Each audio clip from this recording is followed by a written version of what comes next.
Well, I wasn't able to get any range footage this week because I was on business travel, so I thought it would be cool to throw in a little bit of footage from when I was sitting in the plane returning back home the other day.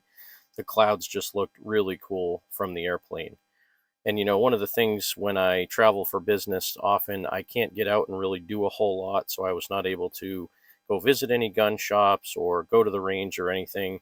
And obviously, when you fly on a plane and if you're going to a destination for business, I can't really take any firearms with me.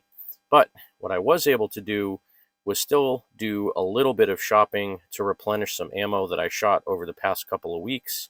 So let's roll into a Stockpile Sunday video and we'll talk about what I purchased over the last week. So the last really big purchase I made online was mostly 9mm and 380 to replenish what I had shot. And ironically, since I got the Stoeger STR9, I shot through most of that 9mm that I purchased. So I decided I wanted to start getting some more 9mm to replace what I had bought. And recently, instead of buying the cheapest 115 grain round nose, what I've been purchasing lately is some 124 or 147 grain flat point. Now, the reason behind this is I like this stuff because it functions really well in a gun. And if this is the only other ammo I have besides self-defense ammo, the flat nose ammo does pretty well for self-defense if you don't have any hollow points.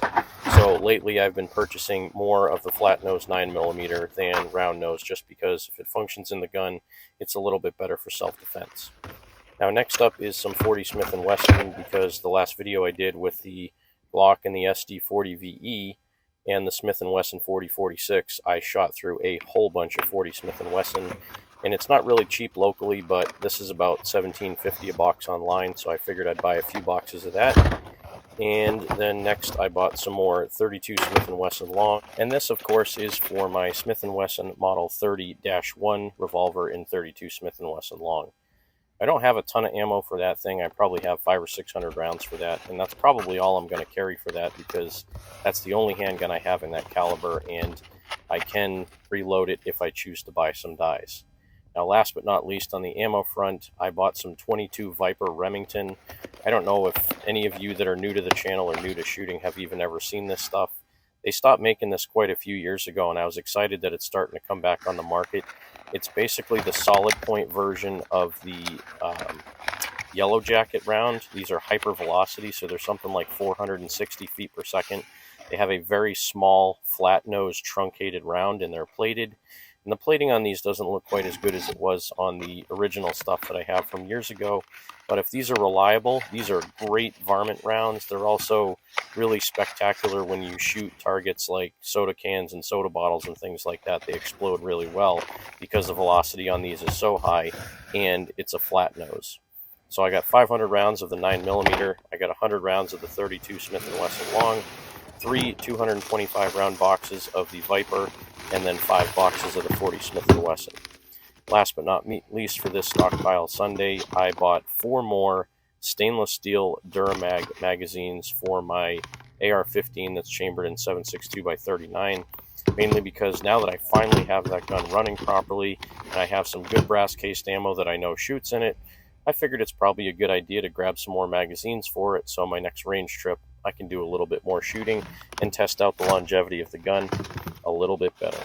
So that's going to do it for this edition of Cranky Gun Reviews and this edition of Stockpile Sunday.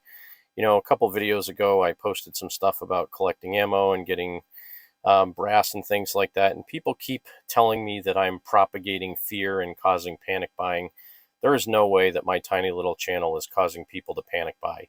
My videos do not tell people to go out and buy every single round they can find. I'm just telling you what I'm buying to replenish what I shoot and make sure that I have a good enough supply to keep myself happy. I cannot tell you what to do, only you can do what's right for you. However, I do make suggestions on what I do, and you can use that for your advice, or you can choose to ignore my advice. But please don't tell me I'm propagating fear-mongering and telling people to go out and panic buy ammo, because I'm really not. So thanks again for watching another edition of Cranky Gun Reviews and another edition of Stockpile Sunday. God bless America. Support your 2A rights. Get out there and shoot. And you remember, if someone tells you to give up some of your freedom for the greater good, remind them that freedom is the greater good.